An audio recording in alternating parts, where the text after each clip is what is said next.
시청자 여러분, 철탑 24시 계속 이어서 진행하겠습니다. 지금 저희는 평택 쌍용자동차 앞에서 출발해서 서울 광화문의 대한문으로 이동합니다. 지금 이제 화면에 나올 텐데요. 저희 가운데는 박내군 인권재단 사장님 이사님 가운데 이제 자리하고 계십니다.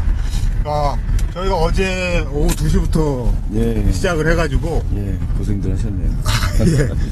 어제 오후 2시부터 시작해서 한 12시까지 그 생방송을 계속 했고요. 그 다음에 오늘 아침에 8시 반부터 다시 재개해서 지금 하고 있습니다. 그래서 지금 이제 대한문까지 가는 1시간 한 반 정도 걸릴 거 예상이 되는데 1시간 반 동안에 우리 박 이사님하고 같이 쌍용차 문제, 그 다음에 이 출소하신 5분 출소하셨는데 용산 문제도 다시 한번 좀 짚어보고요. 그 다음에 노동인권을 중심으로 해서 지금 현재 우리 한국의 인권 문제 이런 부분 전반적으로 좀 훑어보는 시간을 좀 갖도록 하겠습니다. 아까 말씀 위에 철탑에 계신 한상균 지부장하고 인사 나누시는 걸 보니까 굉장히 친하신 사이 같다. 저는 느낌이 옆에서 보면서 이 동네 술친구 이런 느낌을 좀 받았는데 좀 어떤 사이세요? 많이 친하신 관계세요? 아니 친한 거야 오래된 거는 이제 문기주 씨하고 더 친하고 오래 봤고 정비지 회장. 한상균 전 지부장은 지난번에 이제 출소하고 난 다음부터 알았고 그 전에는 알지 못했고 복희성 저 사람하고는 이렇게 이제 교류가 별로 없었고 연배 차이도 나죠. 그렇죠. 복희성 지부장. 근데 지금 저 위에 올라가서 이 얼굴이 안 좋고 그리고 수염도 이제 기르고 있어서 그래 보이는지 모르겠는데 제가 보기에는 한상균 지부장이 연배가 더 들어 보이는데 나보다 나이가 좀 적을 거예요. 아, 그렇습니까? 박사님은 말을 놓으면서 막 잘했냐 뭐 이렇게 얘기하고 한상균 지부장은 항상 형님 이렇게 대접하듯이 얘기를 하시더라고요. 근데 같이 계시면 액면 차이가 별로 없을 것 같은데 많이 친하게 이렇게 느껴지더라고요. 근데 한상균 지부장이 출소한 게 작년 8월인데 그렇죠. 8월 4일인가 그랬죠. 그런데 그러면은 그 이후에 보시면은 그렇게 많이 만나고 이렇게 한 거는 별로 안 된 거네요. 뭐 사적으로 이렇게 만나고 그런 거보다 이제 대한문에서 좀 보고 농성하고 그랬다. 농성하고 보고 또 행사 있을 때 이제 보고 이제 그랬고요. 그때 이제 우리가 이제 우리 이제 함께 살자 희망지킴이 이걸 만들어서 이제 운영을 하고 있잖아요. 그래서 쌍용자동차 보고 쌍용자동차뿐만 아니라 자기투쟁 사업장들 이제 지원하는 이런 사업들을 좀 하고 있는데 지금 이제 기억이 나는 게 그때 의자놀이 책 나왔을 때 북콘서트를 8월 11일인가 언제 했어요. 이제 그때 할 때 이제 한상균 지부장부로 인사라 했더니 이게 이제 북콘서트나 이런 거에 이제 익숙하지 않으니까 이러면 이제 투쟁 발언 투쟁 연설하듯이 막 해갖고 또 그러더니 이제 나중에 이제 천천히 분위기에 이제 적응을 하더라고요. 그래서 이제 공지영 씨가 이제 이 사람들은 쌍차 노동자들은 투쟁밖에 모른다고 굉장히 경직된 모습으로 이렇게 그러더니 이제 굉장히 원래의 그 모습이 이제 돌아왔죠. 근데 저는 어제부터 주로 이제 전화로 얘기를 나눠보고 그랬는데 이게 그런 경험을 또 한 번 했어요. 이렇게 밖에서 보면 이 장기 투쟁 사업장, 장기 농성하는 사람들이 이제 대부분 지쳐 있고 그래서 굉장히 딱딱하고 힘들어하는 모습만 이렇게 비춰지게 되는데 실상 얘기를 나눠보면 굉장히 재밌어요. 그러죠. 그 안에서 굉장히 힘들 거예요. 근데 이제 이게 작년에 재작년이죠. 김진숙 씨 같은 경우는 혼자 올라가 있었잖아요. 그렇죠. 얼마나 힘들었을까. 참 그런 게 상당히. 한여름에. 그리고 또 이제 지금 이제 유성에 홍종인 지휘장도 혼자 올라가 있잖아요. 저희 어제 통화했었는데 혼자가 거기 혼자 있는 거거든요. 여기서 20분 거리랍니다. 맞아요. 가까워요. 그래서 이제 혼자 있는 것보다는 이제 이렇게 셋이 같이 있으니까 서로 의지가 되고 뭐 이렇게 될 것 같아요. 저거 혼자서 이 한겨울을 저기서 지낸다고 하는 거는 너무 이제 그 극도로 이제 그 아주 스트레스나 뭐 이게 피로감이나 이제 뭐 이런 거 건강상의 문제나 이런 것들도 되게 힘들 건데 이제 이 세 남자가 같이 이제 이렇게 있으니까 이렇게 서로 의지하고 있는 것 같아서 좀 다행이고 뭐 아무리 근데 이게 이제 겉으로는 진짜 드러나도 저 안에서 산다는 게 진짜 힘들거든요. 저도 이제 고공농성은 안 해봤지만 고공농성 안 해보고 이제 그 바닥농성밖에 안 했으니까 이제 저 사람들을 여기 제가 이제 다른 건 다 할 수가 있는데 이게 고공농성 안 해봐가지고 그 부분에서 이제 아주 좁히는 예, 그러니까 나도 고공농성 들어가야 되나? 하지 마십시오. 저도 진짜 힘들고 뭐 그런 상황이에요. 근데 좀 사람들이 이제 원래 좀 낙천적이기도 하고 서로 이렇게 의지하고 이렇게 있고 또 이제 이게 이제 밑에서 사람들 이렇게 이제 동지들이 같이 이제 하고 있고 사람들도 잊지 않고 이렇게 지지해주고 서로 이제 버티고 이제 있는 거죠. 이제 농담으로 한 말씀 드리면 농성하려고 그러면은 혼자 말고 여러 명이 올라가야 되겠다. 그렇죠. 슬픈 결론에. 그런데 이게 또 농성을 하는 사람들도 있지만 이게 이제 밑에서 이제 지원해준 사람들 진짜 힘들거든요. 네. 예를 들어 단식 농성할 때도 보면요, 단식 농성하려면 좀 굶으면서 이제 이렇게 하면 되는데 그게 한 사람이 단식 농성하기 위해서 주변에서 또 이렇게 뒷받침해주고 이렇게 하지 않으면 굉장히 힘들단 말이에요.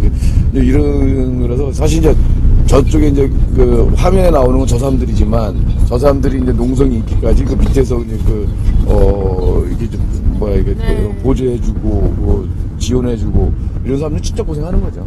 저 보니까 그 천막에도 이제 스케줄이 있어요. 오전 9시부터 밤까지 해서 몇 시에는 이것들을 꼭 올려줘야 하고 그렇죠. 수시로 체크해야 되고 그러니까 이분들은 천막 안에만 있을 수가 없더라고요. 끊임없이 이제 그 철탑 부분을 보면서 필요한 게 뭔지를 확인해야 되니까 아래 계신 분들도 참 힘들겠구나 그런 생각을 했어요. 그럼요. 뭐 밥 먹는 것부터 뭐 필요한 것도 거기 위에 올라서 사람이 살아야 되니까 생활을 해야 되니까요. 이게 뭐 똥오줌도 받아내야 되고 뭐 이런 데를 다.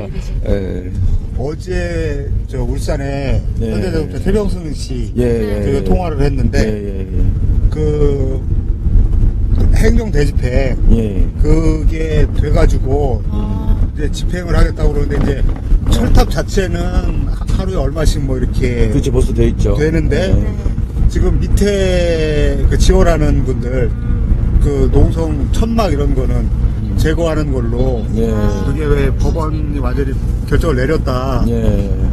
그래서 그러면서 이제 쌍용차하고 비교해서 얘기를 잠깐 했는데 그냥 저희한테 그러더라고요.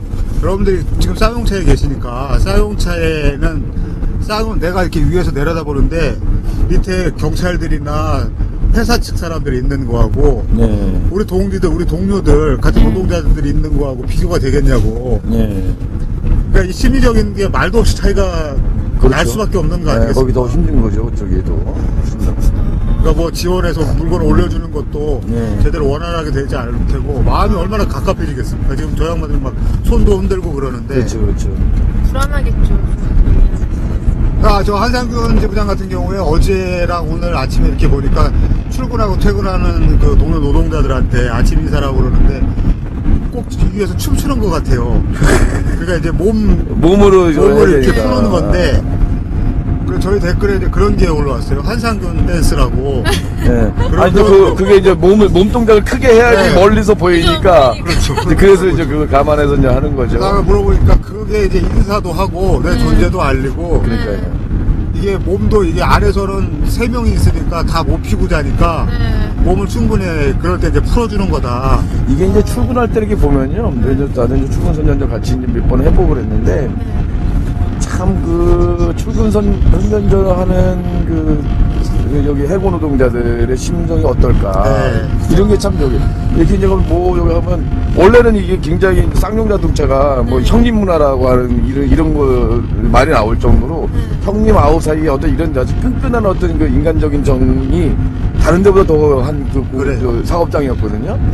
그런데 이제 그 77일간의 어떤 그거를 하고 나서는 이제 안에 이제 들어가서 저거 하는 사람들이 찍힐까봐, 회사에 찍힐까봐 아는 척도 못하고, 예. 일물도 못 받아주고. 옛날에 그렇게 이게 이제 같은 저거에서도 막 이렇게 아파트도 같은 아파트고, 그러니까 이웃 사촌이란 말이에요. 여기서 회사에서도 같이 지내고, 나가서도 또 술 먹고 또 하고, 막 이런 사람들인데, 그렇게 오랫동안 같이 지내게 지냈던 사람들인데, 이제 여기서 이제 회사 눈치 때문에 이제 아는 척도 못하고 하는 이런 모습을 좀 보고, 그런 중에 또 용기 내고 이제 있는 사람들은 그래도 이제 악수도 해주고, 고생한다고 등도 뜯어주고 가는데, 이제 착잡한 이런 그더라고요. 이제 보니까 이제 지나가면서 몰래 창문을 열어서 살짝 이제 손을 빨리 흔드는 그러니까요. 분도 있어요. 예.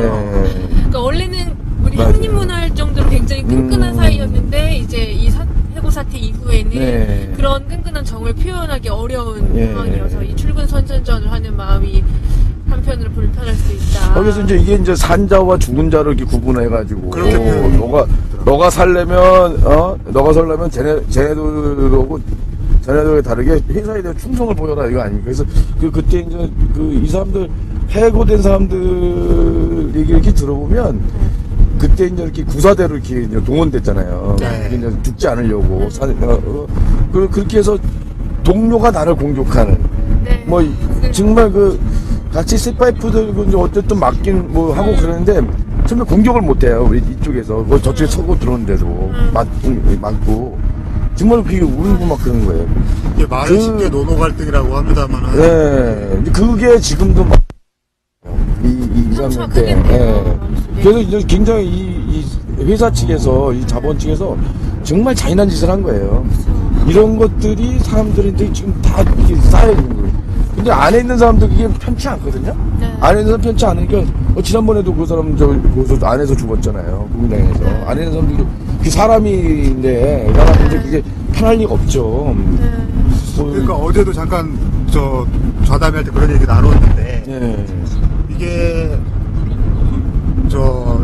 대규모 정리되고 있었던 데가 쌍용차뿐만이 아니고 여러 군데 있었고, 네. 그다음에 경찰이 들어가서 이 강제 진압하는데도 한두 군데가 아닌데 2009년에 딱 그 시점에 쌍용차 저 문제 터지면서 그러고 나서 24분이나 그 후유증으로 돌아가신 그런 죽은 상황이 발생한 굉장히 이례적인데, 그렇죠. 그 자체로 굉장히 이례적인데 지금 말씀하신 대로 그렇게 회사에서 이렇게 갈갈이 찢어놓고 서로 싸우게 만드는 거, 이런 것들이 다 영향을 미치는 거라고 봐야 되겠죠. 가장 잔인한 방법으로 지금 정리를 하고 쫓아낸 거이거든요. 그래서 되게 잔인한 방법인데, 그래서 인간적인 배신감을 느끼게끔 만들어 놓고 여기서 완전 쫓아내고, 그리고 완전 등지게 만드는 이런 상황이었고, 이 사람들은 이제 나와서 또 어떻게 됐냐면, 그렇게 이제 안에서 동료들한테까지 배신당하고 뭐 이런 어떤 회사뿐만 아니라 나왔는데, 여기서 사실상의 블랙리스트가 이렇게 작동을 한 거잖아요. 네, 그래서 그렇죠. 이제 뭐 여기 나와서 어디 가더라도 쌍차 출신은 안 받는다 이게 이제 되니까 그렇게 쫓아내놓고 먹고 사는 것도 막아버리고 그죠. 길도 봉쇄해버리니까 정말 암담한 이런 거죠. 저희 댓글 몇 개 소개해드리겠습니다. 네. 지금. 제가 이거 체크를 못하고 있었는데 1시간 전에 올라온 건데, 잠깐 몇 시간 듣는 것만으로도 한숨이 끊이지 않는데, 몇 년씩 싸우고 계신 분들은 점점점 어떻게 그 기간을 버티는지, 그리고 아마 비슷한 시간에 이제 올리신 것 같은데요.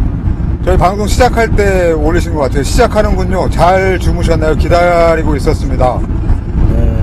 털타비의 분들은 아까부터 이런 듯 하신 듯 하는, 이게 아주 열심히 봐주시고 있는 그렇네요. 분입니다.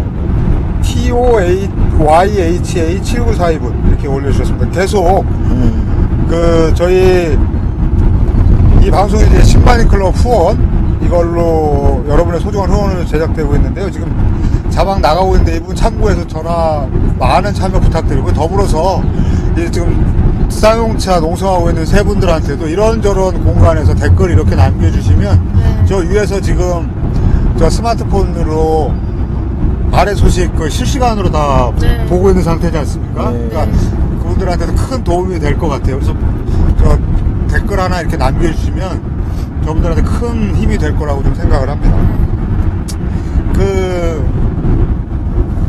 어제 요새 뭐 민주당이 동네 북입니다만, 대선 이후에 이제 민주당이 동네 북입니다만, 특히 그 국정조사 문제가 어제 은수미 의원한테 이게 사실상 국정조사 끝난 거 아니냐, 무산된 거 아니냐 이런 얘기했더니 저 은수미 의원은 이제 상임위가 환노인이고 그렇죠. 환경노동이고 이러니까 아 그렇게 생각하시면 안 된다 뭐 이런 얘기도 하고 그랬는데 이 쌍용차 지킴이시잖아요. 예. 뭐 일단 쌍용차 희망 지킴인데 함께 살자 희망 지킴이. 그 소개부터 잠깐 해주시고. 예. 지난번에 이제 3월 말에 이제 그때 22번째 이제 분이 이제 돌아가셨잖아요. 지난해 4월에. 그렇죠. 지난해 4월에. 그래서 4월 초부터 이제 4월 5일부터 이제 대한문전 농성을 시작을 했던 거고. 근데 그 사이에 이제 제가 이제 그 소식을 듣고 여기 쌍용차에 내려왔어요. 내려왔더니 이제 사람들이 뭐랄까 진짜 그 패닉 상태. 그죠? 이게 사람이 또 죽고 뭐 이러기도 하니까. 그리고 그 사람이 22번째 죽었던 사람들이 또 이렇게 이전에 파업농성도 같이 계속하고 이렇게 했던 사람이에요.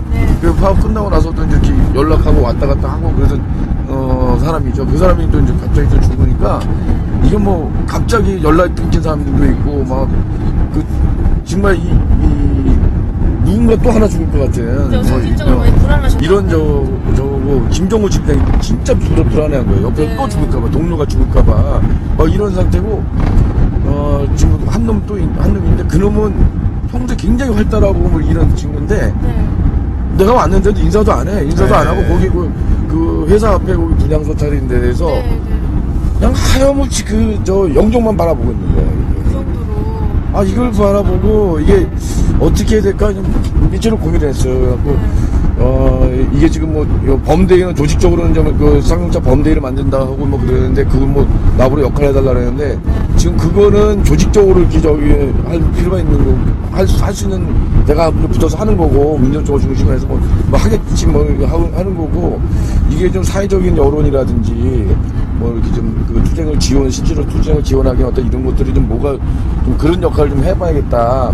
그래서 이제 함께 살자 희망 지킴이를 4월 19일 날 우리가 구성을 했어요. 그래서 지금 회원이 한 240명인데 그 뒤로 뭐 이렇게 언론을 통해서 뭐 글쓰기를 한다든지 아니면 저기 이제 대한문에서 거기 이제 몇 번의 콘서트 같은 거 하면서 시민들을 좀 오게 하고 그러면서 이제 쌍용 자동차에 대해서 문제 알게 하고 공지영 씨한테 부탁을 해서 이제 의자놀이를 쓰도록 좀 부탁을 해서 뭐 이렇게 등등 해서 의자놀이가 원래 그렇게 해서 그렇게 기획이 돼서 그렇게 해서 이제 공지영 씨한테 부탁을 했더니 송영동을 사실은 시켜서 공지하고 해가지고 이제 그걸 이제 수용을 했던 거고 그 작업을 해서 이제 나중에 이제 의자놀이를 이제 만들어지는 거죠. 뭐 이런 작업들을 쭉 하면서 어쨌든 뭐 의자놀이 수익금이나 뭐 이렇게 후원금도 이렇게 모아서 작년에 이제 우리가 4억 원 넘게 이렇게 모았어요. 그래갖고 모아갖고 이제 그걸 쌍용 자동차에 이제 지원하고 투쟁 쌍용차 여기 해고자들 그 생계비 여기 이제 쌍용차 범죄 투쟁기금 그리고 이제 장기투쟁 사업장들에 이제 같이 또 이렇게 또 투쟁기금 지원하고 이런 사업을 좀 했어요. 그래서 작년에 이제 그 사업을 했었고 그래서 이제 올해도 이제 2월 20일 날 그 희망지킴이 이제 모임을 좀 가지면서 전체 모임을 가지면서 올해 계획들을 다시 또 이제 어떻게 2월 20일에 모여서 2월 22일에 모여서 저희 차관 기념일인데. 그래요? 네, 2월 22일인데 저희. 와, 이것도 갈리는 거 아닌가 모르겠어요. 저희는 그냥 내부에서 조촐하게 합니다. 그래요, 다행입니다. 아니 이제 그렇게 해서 사실 뭐 우리가 이제 쌍용차만 하자는 건 아니고 그렇죠. 우리 사회에서 이제 노동권을 회복을 해야 된다. 이게 이제 노동권이 회복되지 않으면 이게 이제 노동자들 뭐 쌍용자동차에서 노동자 죽는 것만 아니라 지금 노동자들 굉장히 많이 죽어가고 있고 뭐 그러는데 이게 이제 사람들 잘 인식을 못하는데 이게 노동자들만의 문제가 아니라 다른 사람들까지 다 문제가 돼요. 이게 일자리가 없고 불안한 일자리 뭐 그리고 생계 문제까지 위협받고 뭐 이런 거 비정규직이 많으면서 이제 빈곤층으로 전락하고 하는 이런 문제가 우리 사회의 정말 핵심적인 문제거든요. 그래서 저는 좀 뭐 우리 사회 인권 문제 이런 얘기할 때 가장 상징적으로 보여주는 우리 사회의 인권 현실을 상징적으로 보여주는 게 뭐냐라고 하면 할 때 저는 자살률을 얘기를 해요. 이 자살률이 OECD 1위거든요. 그렇죠. OECD 1위인데 이게 2010년에 31.2명이에요. 이게 10만 명당 31.2명인데 이게 OECD 평균의 3배입니다. OECD 평균이 11명이거든요. 10만 명당 11명. 근데 우리나라 31.2명이에요. 네. 이게 IMF 이후로 계속 급증해 온 건데 네. 여기에 그 자살하는 사람들의 문제를 파고 들어가 보면 근본적인 원인이 뭐냐면 생계 문제예요. 생계 문제. 예, 문제. 경제적인 그런 그 압박 때문에 결국 죽고 그러는 거예요. 그리고 결국 노동권이 회복이 안 되니까 네. 그래서 이제 IMF 이후로 그래서 노동시장 유연화 정책을 계속 집중적으로 이게 노동시장을 계속 공격해 온 거 아니에요. 노동자업을 공격하고 막 이렇게 되면서 결국 거기서 하나하나 무너지면서 정리해고가 아주 일상화돼 버리고 네. 손배 가압류 일상화돼 버리고 그리고 이제 뭐 비정규직이 완전히 뭐 이게 이제 도리어 정규직보다 더 많아지는 이런 상황으로 와버리니까 이게 이제 항상 고용이 불안하고 자기들 그 아무리 일을 해도 빈곤할 수밖에 없고 네. 뭐 이러다 보니까 사람들이 결국 죽음의 길로 선택하는 이런 거예요.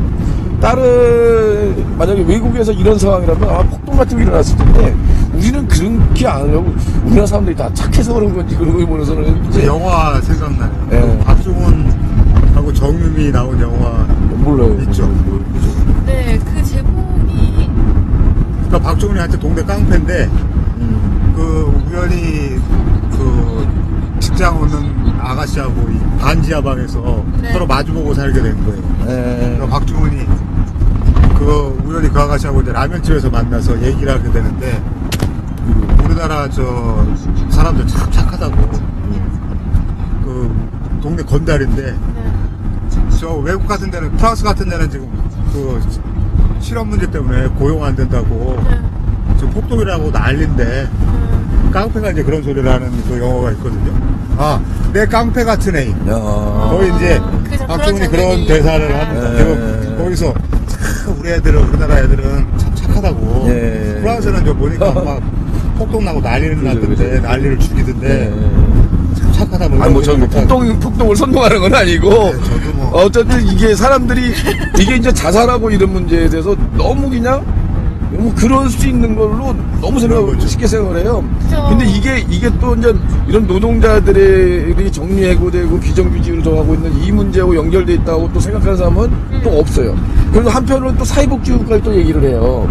근데 유럽의 사회복지국가가 사실은 노동운동의 성과거든요. 네. 노동조합이 그만큼 강했고 노동조합 조직률이 그렇게 안 되더라도 노동자의 힘이 어쨌든 노사정 합의가 되든 뭐 이렇게 합의하면 이게 다 적용이 되는 이런 게 있기 때문에 이제 가능했던 거거든요. 근데 이런 건 없이 저렇게 이제 현대자동차 같은 경우나 뭐 쌍용자동차 이게 다 콜트 같은 경우도 뭐 법으로도 이렇게 한 것도 무시하고 그냥 자본이 깔아뭉개면서 그 불법으로 해서 쫓아내고 막 이렇게 하고 이런 것들을 그냥 묵인한단 말이에요. 이러면서 굉장히 모순적인 어떤 이런 태도를 보이는 거죠. 이게 지금 저희 회사, 네. 저희 사이트 일면 톱 기사가 이겁니다. 지금 네. 쌍용차 네. 철탑 농성하는 우리 한상균 지부장 어제 대화 나누는 게 이게 제목인데요. 네. 지금 노동자들은 백척 간두에 밀려 있다. 이게 그냥 의례적인 기사 제목 뽑는 이 수식어 이런 상황이 아니라는 말씀이에요. 백척간대 몰려있는 게 오래됐고 백척간대 오래돼 있는데 그걸 계속 밀어내는 거예요. 그래서 그럼 이제 노동자들도 요게 이제 백척간대에 몰려있는 상태라면 이제 죽기 살기로 싸워보겠다라고 해서 뭐 이렇게 해서 싸울 수 있는 이게 돼야 되는데 이게 지금 노조의 그런 힘이 약해진 거죠. 그러니까 이 하늘로 올라가는 거죠. 어제 누구는 그러던데 하늘로 올라갔다 결국 진짜 하늘로 올라가 버리고 그러니까 맞다 이런 표현을 걱정스러워 죽겠어요. 지금 여기 쌍용자동차뿐만 아니라 콜트에서 오늘 거기 이제 공장에서 이제 이렇게 농성하고 있는 거를 지금 오늘 아침에 이제 다 또 연행해 갔거든요. 그래서 또 부상당했나요? 오늘 13명이 이제 경찰서에 연행됐고 또 한 명이 병원에 또 부상돼서 좀 실려가고 뭐 이런 상태들인데 그 콜트 같은 경우도 이미 법원에서 이제 복직 판결도 하고 그랬음에도 불구하고 이거 다 무시하고 이제 다 팔아 넘겨버리고 부동산 처분해버리고 나 몰라라고 치버리는 거 아니에요? 위법임에도 불구하고 이 문제가 해결되고 있잖아요. 저기 울산 같은 경우는 대법원 판결조차도 그렇죠. 무시하는데 박여사님 같은 경우는 제가 알기로는 이제 학생운동 출신으로 해서 노동 현장 들어가시고 노동 현장 조금밖에 안 들었어요. 어제 노동운동 했다고 하는 거 그렇습니다. 얼마나 기간? 좌우 뭐 한 1년 정도. 1년 정도. 근데 준비하는 그래서 기간도 좀 있으셨을 테고, 제가 이제 뭘 여쭤보려면 그 경험해봤던, 직접 경험해봤던 그 시절, 그게 언제 정도? 그게 86년도예요. 86년. 네. 그때하고 예. 지금하고 예. 지금의 86년? 예. 지금 2013년. 한 그때하고 27년하고 비교를 해본다고 하면, 예. 흔히 이제 뭐 그때에 비하면은 우리 1인당 GDP도 엄청나게 높아졌고, 전 세계 12의 네, 10위권 경제. 12의 경제대국이고, 무역 규모가 1조 달러가 넘어간 나라고, 뭐 이런 나라입니다. 예. 근데 86년에 뭐 잠깐이라고 이제 말씀하셨습니다만, 그 당시에 우리 노동자들의 생활, 네. 하고 지금 2012년, 2013년의 생활, 이게 좀 비교할 수 있을까요? 비교한다면 어떨까요? 글쎄, 그렇게 좀 뭐 단순 비교하기는 어려울 텐데, 네. 당시 이렇게도 이제 비교할 수 있을 것 같아요. 이제 그 87년 노동자 대투쟁이 있었잖아요. 이게 그 전과 후를 이렇게 나눠볼 수 있을 것 같은데, 그 전에는 완전 무권리 상태였던 거잖아요. 네.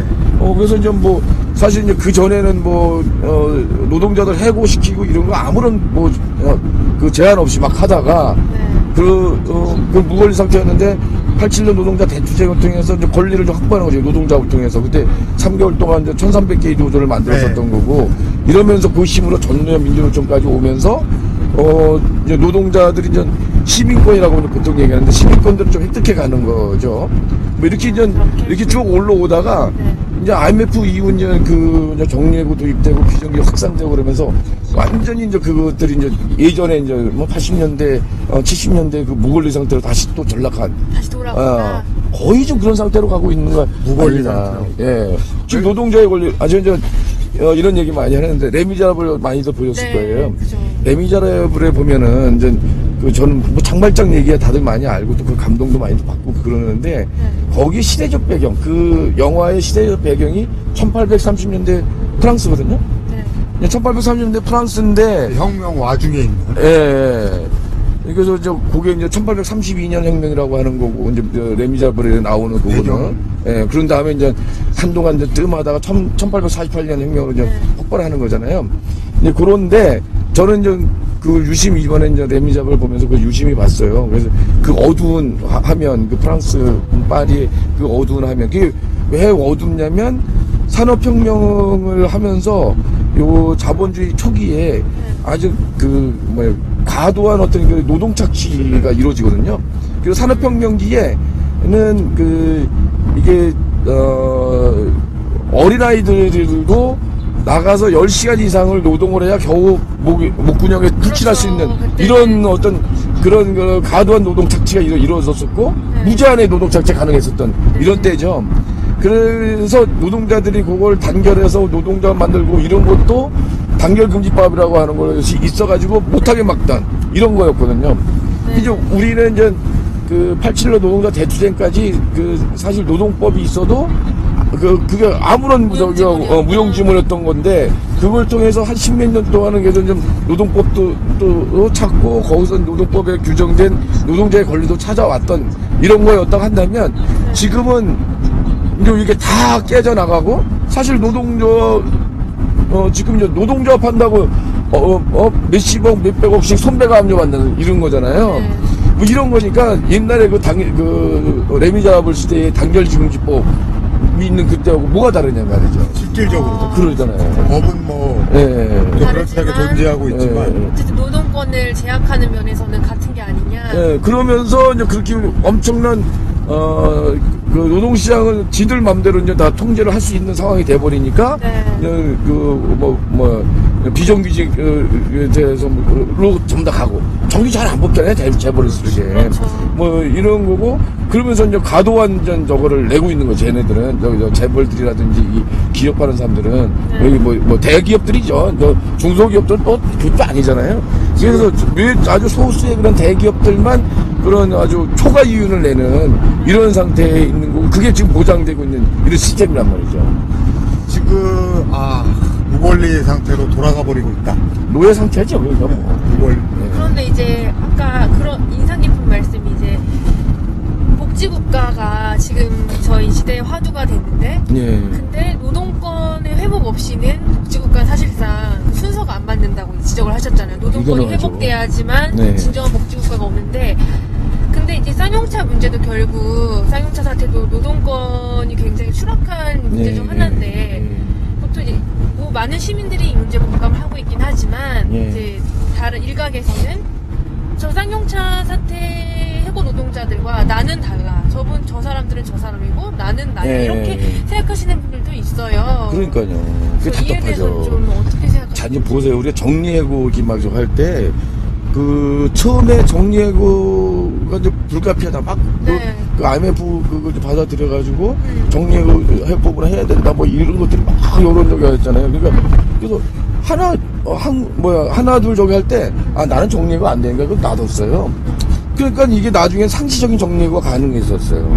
비정규직 부문도 마찬가지잖아요. 사내청 이런 것도 계속, 현대 이런 데 같은 경우 보면, 벌써 그 시기 전부터 이게, 정규직 노동자들을 뽑기 시작하지 않는다고, 이게. 네. 전부 다 외주 준다든지, 사내 하청이나 이런 쪽으로 한다.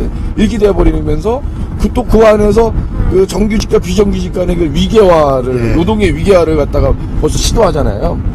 그러니까 87년 노동자 대투쟁 이후부터 자본은 계속적으로 이 노동을 공격하기 위한 이런 저것들을 해요. 그래서 노동운동 하는 사람들을 이렇게 네. 보면 신노사 경영이라든지 네. 다물교육이라든지 뭐 이런 것들을 하면서 그 노동자들한테 계속 이제 결국은 노동자의 단결을 깨는 거죠.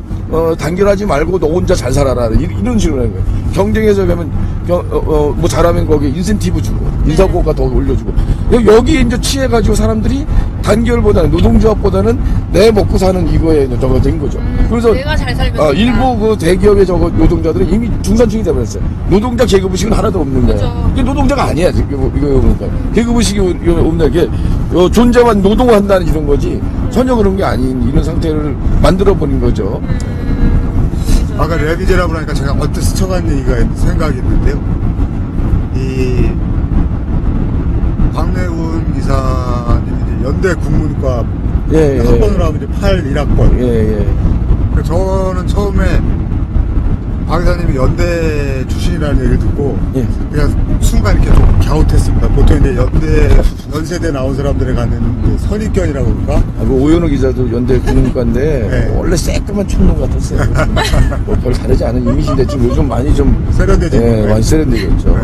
제가 왜 박 이사님을 이제 처음 뵌 게 저는 이제 옛날부터 알고 있었는데 예. 처음 인사드린 게 신길역 5호선을 우연히 같은 칸을 타가지고 제가 인사를 드린 적이 있었거든요. 그때도 이제 맞아요. 요 잠바만 아니고 위에 자켓 같은 걸 입었는데 이 배낭을 그냥 둘러매고 계셨어요. 그렇죠, 그렇죠. 그냥 방금 상경한 시골 아저씨라고 그걸 없겠다 이런 생각이 들었는데 예. 저분이 또 이 우리나라에서는 이제 세련됐다고 하는 것에 무슨 상징처럼 되어 있는 연세대 출신이다 이래서 혼자 이런저런 생각을 했는데 저처럼 얘기하는 얘기 많이 들으시죠? 많이 듣죠. 예. 이제 아주 무덤덤해질 정도. 근데 저는 전 그 외모의 덕을 뚝뚝히 봐요. 어떤 면에서? 왜냐면, 사실 뭐 이렇게 뭐 이렇게 지식인들이나, 네. 여기 뭐 기업하시는 이런 분들하고는 참 어색해 어울리면. 네. 그렇지만 노동자 속에 들어가면 뭐, 저를 의심하지 않아요. 농민들 속에 들어가도 그렇고, 뭐 심지어 노숙인들 속에 들어가도 뭐 별로 이렇게 저 사람 나하고 다른 사람 뭐 이런 생각 안 하고 이렇게 친하게만 할 수 있는 아주 외모의 장점을 아주 뚝뚝이 활용해서 사람들하고 친근해지죠. 부담 없이 만날 수 있는. 그걸 이제 장점으로 소화하셔서. 지금 보시는 분들은 아마 질문한 저보고도 너도 별로 다르지 않은데 그런 질문을 하는구나 이런 생각을 하실지도 모르겠습니다. 고생을, 그러니까 아까 이제 농성 얘기도 많이 하고 그랬는데, 네. 농성 많이 해보셨죠? 예, 많이 했어요. 사실상 좀 머리 굴고 대학 들어오시고 난 다음에는, 모르겠습니다. 고등학교 때부터일 수도 있으신데, 아니요, 대학부터. 대학부터. 했어요. 농성과 같이 한 이후생활 이렇게 좀 표현할 수도 있겠죠. 대학 다니고 그 뒤에는 사실은 이게 이제 인권운동 하면서부터 농성을 많이 했어요. 네. 육아협에 들어와서 네. 어머니들 농성하는 이름도 있었고, 네. 그리고 인권운동 하면서 예를 들어서 2000년대 이후로는 2000년에 그때 이제 12월 말 2001년 1월 초 그때 이제 동안은 그 명동성당에서 13일 동안 노숙 농성을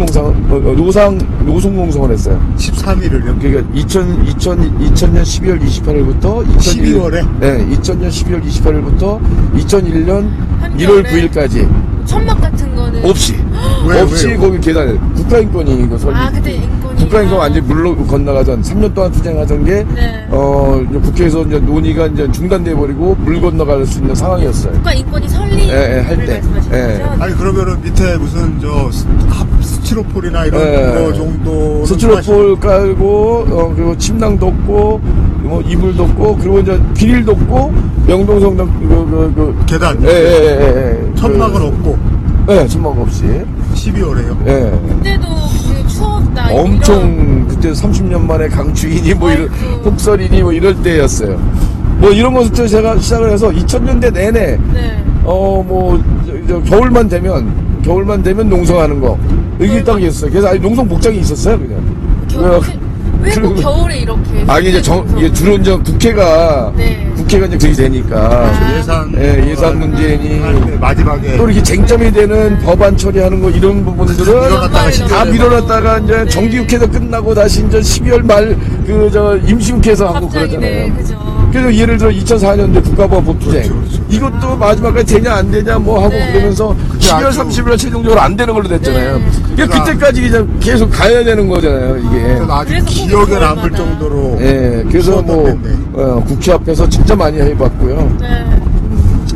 그래서 아까- 이제 국회 회기를 옮기자 네, 뭐 이런 원래- 말도 할 정도로. 근데 제가 이제 다른 기사에서 읽기로는 네. 원래 꿈이 어렸을 적에 소설가셨다고. 소설 쓰려고 네. 국문과를 갔는데 근데 어떻게 이렇게- 전두환 놈을 새끼 때문에 이게 제가 이제 그 소설가 전두환 전 대통령 때문에. 아니 이제 사람을 그 죽인 놈이 대통령이라고 네. 저러고 있는데 네. 그냥 그때는 그냥 가만히 있어도 이게 콕콕 양심을 찔려요. 그래서 가만히 있기가. 그거를 외면하기도 어렵고 그냥 네. 투쟁하다 잡혀가는데 눈앞에서 잡혀간 선배 있고 네. 뭐 동료들 있고 막 이러는데 나는 원고를 쓰고 뭐 하고 있다고 이런 게 좀 안 되는 거예요. 그래서 일단 전두환 잡고 그 다음에 쓰려고 그랬는데 전두환이 아직도 안 죽었네. 저거. 그러면 만약에 네. 지금 말씀하신 소원이 이루어지시고 나면 그래서 다시 이제 패를 잡으실 예, 계신지. 소설은 이제 60살 이후에 쓰겠다. 그때 이제 인권운동을 네. 인권운동을 이제 접고 이제 그래서 하겠다는 야무진 꿈을 갖고 있는데 아무도 안 믿죠, 사람들이. 근데 저는 하겠다 이런 생각을 갖고 있습니다. 지금 이제 인권재단 사람 네. 이사하신데요. 상임 이사신데 예. 저하고 이제 페북이 연결돼 있는데 간혹 올리시는 글이 이제 지금 그 재단 건물 예, 인권센터가. 인권센터 네. 그 지금 걸림 문제를 가끔 올려줘서 봤는데 지금 진행 상황 좀 얘기를 좀. 성산동에 그 터를 잡아서요. 단독주택을 하나 사가지고. 네. 성산동에. 리모델링을 하고 있는 중이에요. 그래서 이제 리모델링이 3월 말에 끝나거든요. 네. 그러면 이제 준비를 해서 4월 말에는 이제 개관을 하려고 생각을 하고 있고요. 내년 4월 말에. 예, 올해 올해 4월 말에. 리모델링이 예, 끝나고. 올해. 그래서 이 인권센터를 좀 만드는 게 뭐냐면, 이 곳곳에 이런 그 변화의 근거지 같은 걸 만들어야 된다. 진치를 표현하던 근거지를 됐던 뭐든 간에 만들어야겠다. 그래서 시민들이, 와서 그 인권에 대해서 배울 수 있고, 또 스스로 또 인권 활동을 모색할 수 있고, 네. 또 인권단체들하고 연결도 될 수 있고, 하는 이런 곳을 한번 만들어 보자. 그래서 이제 공간을 우리가 만드는데, 그러면 이제 앞으로 시민들이 찾아올 수 있게끔 하는 그 프로그램이 뭘 해야 되는지, 네. 이런 고민들을 좀 하면서 프로그램 개발하고 좀 그러고 있는 중이라서, 지금은 이제. 사실 이제 인권센터하고 준비하는 것만 해도 좀 벅찬데, 벅찬데. 이 곳곳에서 이렇게 이제 문제들이 이제 계속 되니까, 그죠. 또 덕수궁 농성촌에서도. 예, 지금- 대한문 앞에서도 이제 농성을 저게 또 용산참사 진상규명위원회 집행위원장을 맡고 있으니까 이게 이제 맨 처음에 스카이 해가지고 쌍용, 네. 강정, 용산 이렇게 해가지고 이거 시작을 했잖아요. 그래서 네. 이제 대한문 함께 살자 농성촌이 된 건데 뭐 이런 어떤 현장을 예전에 비하면 엄청 안 가는 거지만 네. 완전 외면할 수도 없고 가면 도리어 속이 편한데 요즘에는 내일이 바쁘니까 현장에 네. 어디 터지고 그랬는데 못 가보는 거예요. 몸이 10개라도 이게 마음이 너무 불편해요. 그 인권센터는 지금 그 기금이라고 그럴까요? 이런 네. 돈 모금은 잘 된 상태인가요? 저희가 이제 2년 동안 2010년 말부터 시작을 해서 2년 동안 해서 한 8억 정도는 모았어요. 팔아. 인권운동 쪽에서 이렇게 이제 모금을 해서 이렇게 많이 모아본 적이 없어요. 그냥 그거에다가 다른 돈도 합쳐갖고 그냥 우리가 그걸 산 건데, 이제 앞으로도 뭐 계속 돈이 들어가죠. 뭐 네. 리모델링 하는 것도 이제 모자라고 그 은행 대출을 좀 받고 그랬는데, 그 리모델링 한다는 건 이제 건물의 뼈대만 만들어지는 거잖아요. 그죠. 그 안에 또 시설도 해야 돼. 어떻게 해야 되나 뭐 하고 이제 고민을 지원이 좀 하고 더 필요한 상황이겠네요. 예, 뭐 여지가 여유가 있으시면 뭐 단돈 10,000원이라도 해서 단돈 주춧돌을 이거저걸 열어놓고 있거든요. 그러니까 그러면은 그 후원할 수 있는 방법은 어디에 가면 알 수가 있나요? 그 인터넷 홈페이지에서 저 인권센터 치면은 그 네. 저희 홈페이지가 나와요. 네. 예, 그 홈페이지에 클릭해서 보시면 후원 방법도 이렇게 후원 방법이? 나옵니다. 예. 네, 알겠습니다. 그 아까 이제 살짝 얘기하셨잖아요. 네. 용산 참사 집회, 예. 용산 참사 대책위 집회위원장, 용산참사 진상규명위원회 진상규명위원회 집회위원장을 맡고 계신다고 했는데 얼마 전에 이제 그 용산 참사 이제 용산 참사 구속자들이, 당시 이제, 예. 철거민 중에서 이제 구속되신 분 5분이 예. 나오셨어요. 예. 출소하셨는데 그러면은 이제 용산 참사 문제는 해결됐다고 봐야 되나요? 그렇지 않죠. 지금 저희가 아직 이제 한 명이 좀 남아 있고요. 네. 원래는 8명이 이제 구속됐다가 네. 작년 10월 26일 날 2분이 좀 가석방으로 나왔었고 네. 남경남 이번에 5분 나오시고 그래서 남경남 전철현 전 의장 빼고 이제 다 나온 상황이에요. 그분 남아 계시죠. 근데 이제 그게 이제 저는 이제 1단계인 거지. 1단계다. 예, 이제 진짜 궁극적인 거는 진상규명하고 네. 책임자 처벌하자. 진상규명. 예. 진상규명이라고 한다면은 이제 그 용산 참사의 원인에 대해서 뭐 원인도 그렇지만 당시 그 누가 그 작전을 기획했는지 누가 정말 했는지. 김석기가 했다면 김석기 책임을 물어야 되는 거고 근데 우리가 보기에는 김석기 단독으로 한 것 같지 않고 위에 청와대까지 있을 것 같은데 이런 것도 한번 밝혀봐야 될 것이고 그래서 왜 그만 또 그렇게 진압 작전을 이렇게 해서 한다 그러면 제대로 좀 하고 해야 되는데 왜 그 안전 대책이나 이런 거 없이 그것도 분명히 화재 나고 이런 걸 알 수 있는 건데 거기에 화학 수방사도 없이 네. 안전 매트리스 하나 깔지 않고 그렇게 서둘러서 무리하게 진압을 해서 사람을 죽게 만들었느냐 거의 이거는 미필적 고의에 의한 살인 아니냐 미필적으로 이런 부분들을 저 해야 되는데 이게 좀 그 법정에서도요 네. 이게 이제 차징반이 그 특공대하고 같이 따라 올라가요. 네. 근데 특공대의 그 영상이 네. 제출 끼는 데가 있고 영상이 네. 진압해서 막 화재 나기 직전에 네. 그때 뭐 그 뒤부터는 안 찍었다는 거예요.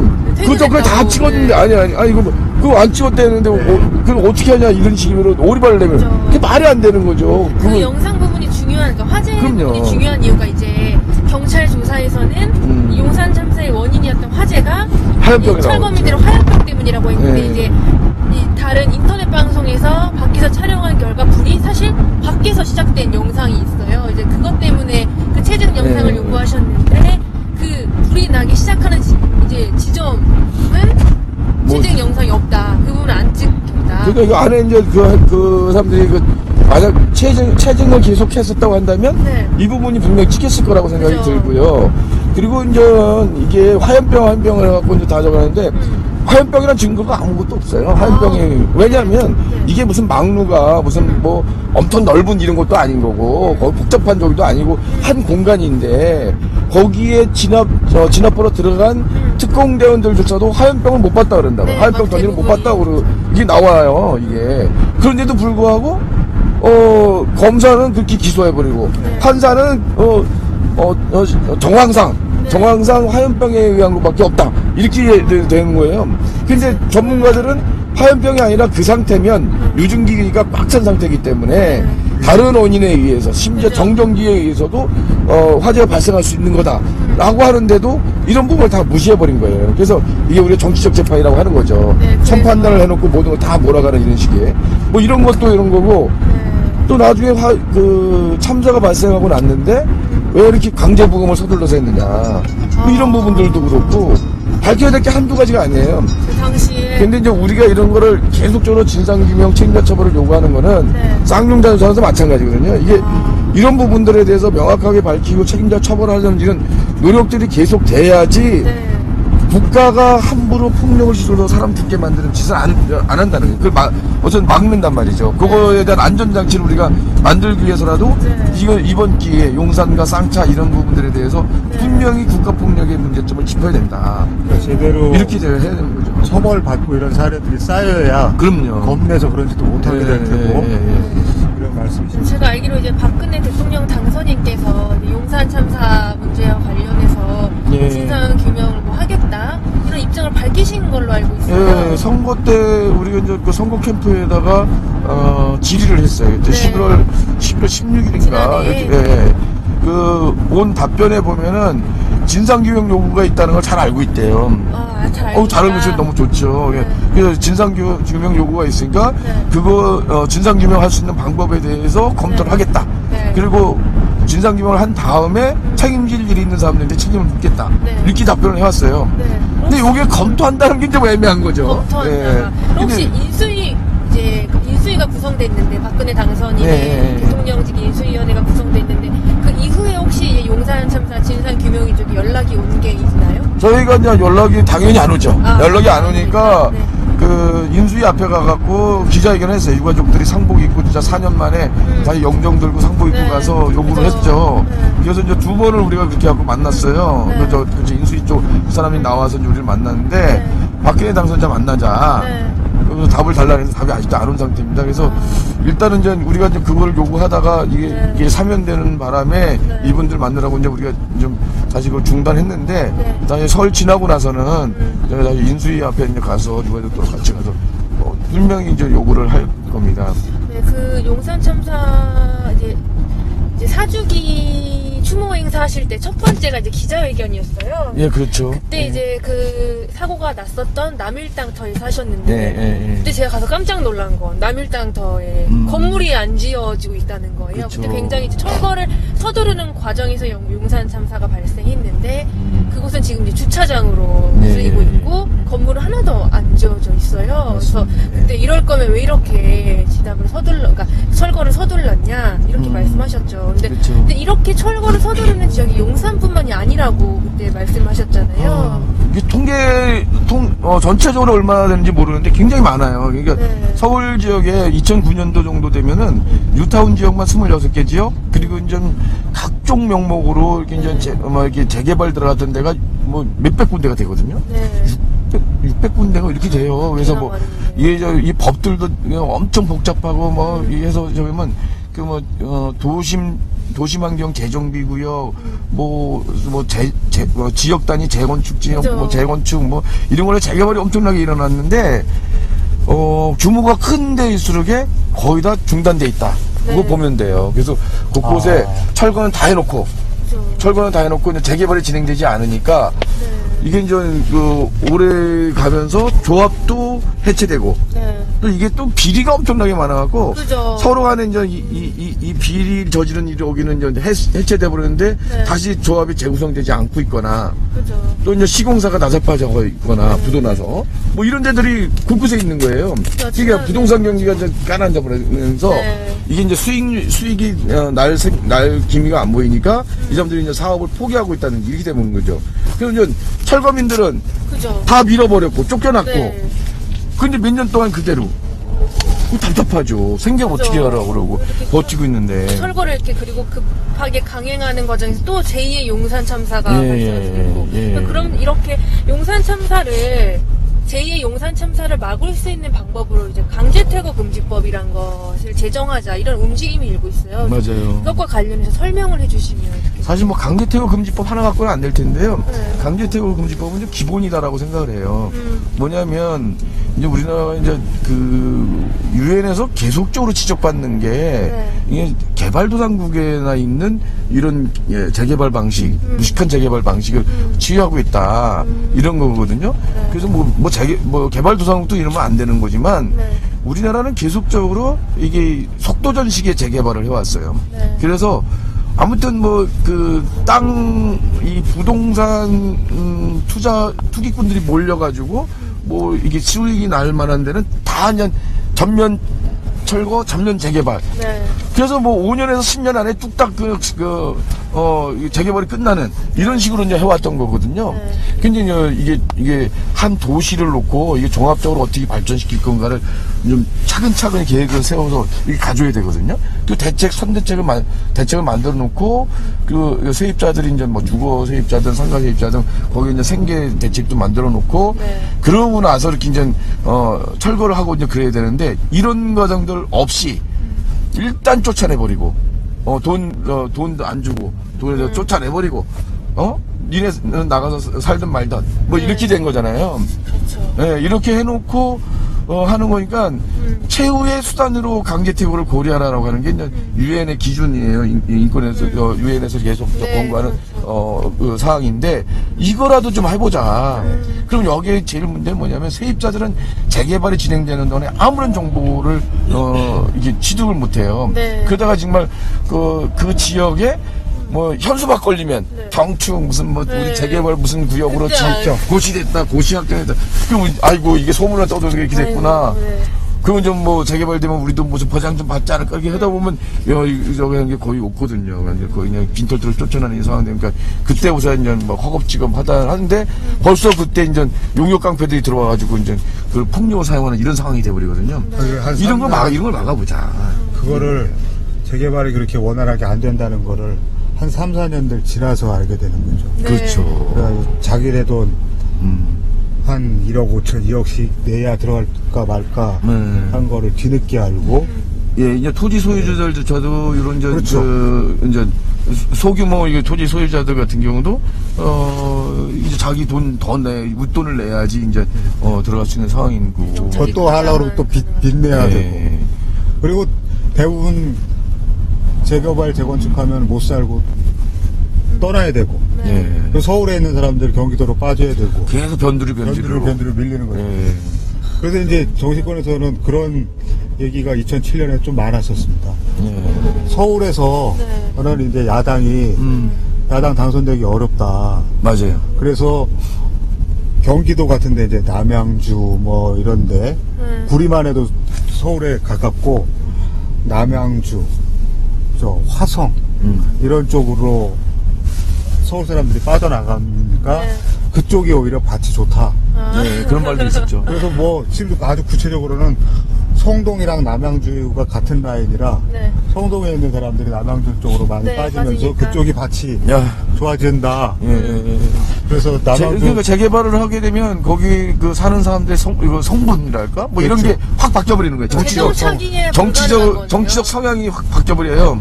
그래서 이제 그 야당 톱밭이었던 데에 바뀌어버려요. 그러니까 중산층 이상들이 이제 다시 이제 고층 아파트에 이제 들어오는 거. 그러니까 최근에 이제 2000년대 넘어서의 재개발은 대형 아파트 위주였거든요. 네. 대부분의 어떤 뉴타운 사업이니 뭐 이런 데들이 그 대규모 단지들은 다음은 대형 아파트 중심이었기 때문에 네. 거기서 서민들이 살 수가 없는 거죠. 이 서민들이 많이 살던 그 지역에서 야당들이 많이 됐는데 재개발이 되고 나서는 서민들은 다 이주해버려야 되니까 네. 워낙 그 재개발하고 나서의 그 원주민 전착률이 20% 이하였잖아요. 15%에서 20%. 15% 안 되는 데도 있고 막 이러니까 완전히 바뀌어버리는 거예요. 그래서 이제 야당 성향의 그 지역구가 완전히 여당 성향으로 바뀐다. 이런 식으로 된 걸 가지고 얘기를 하는 거죠. 그렇죠. 그 대선 얘기 잠깐 나왔는데 예. 대선 매뉴얼 책 내셨었죠. 예. 저 대선 독해 전에. 매뉴얼. 대선 독해 매뉴얼. 아 대선 독해 매뉴얼. 네. 김미화 씨하고 같이 예. 망했어요. 망했다라고 기대했던 것보다 많이 안 나. 아, 지난번에 이제 뭐 여러 출판사들이 이런 대선 관련된 책들을 기획을 해서 냈는데, 네. 후보들 책 빼고는 거의 다 안 나갔어요. 역시. 그것도 저 안철수 보수 네. 책이 다 휩쓸어 버렸나요? 예, 그런 식이에요. 안철수, 문재인, 뭐 이런 사람들 책만 네, 나가고, 네. 다른 대선과 관련된 뭐 이런 책들은 잘안 안 나갔고, 우리 대선 독해 매뉴얼도 마찬가지였죠. 인권으로 본 네. 그러니까 안 되나 봐요. 그때 그 책을 통해서 지적하셨던 내용이 어떤 거였죠? 아니 이제 같이 아니 후보를 선택하는 기준을 한번 만들어 보자. 그거를 좀 인권이라고 하는 눈으로 한번 이게 그런 기준들을 제시해 보자. 이렇게 했었던 거고 네. 아주 기획은 좋았다고 생각이 들고 그 기획이 책을 읽어본 사람들은 너무 좋다고 막 그러는데 네. 시장에서는 안 팔렸죠. 저희 이주영 씨 기사 써서 이렇게 했을 때 제가 야, 이때 책을 안 팔 것 같아. 근데 솔직히- 서점에서는, 뭐 서점들이나 이런 데서는, 인터넷 서점을 비롯해서, 뭐 이렇게 이제 이 서점들에서는, 네. 이 책은 나갈 것 같다. 아, 막, 그랬어요? 그래서 주문이 맨 처음에 엄청 들어왔어요. 네. 근데 그 사람들의 오판이었던 거죠. 아이쿠야.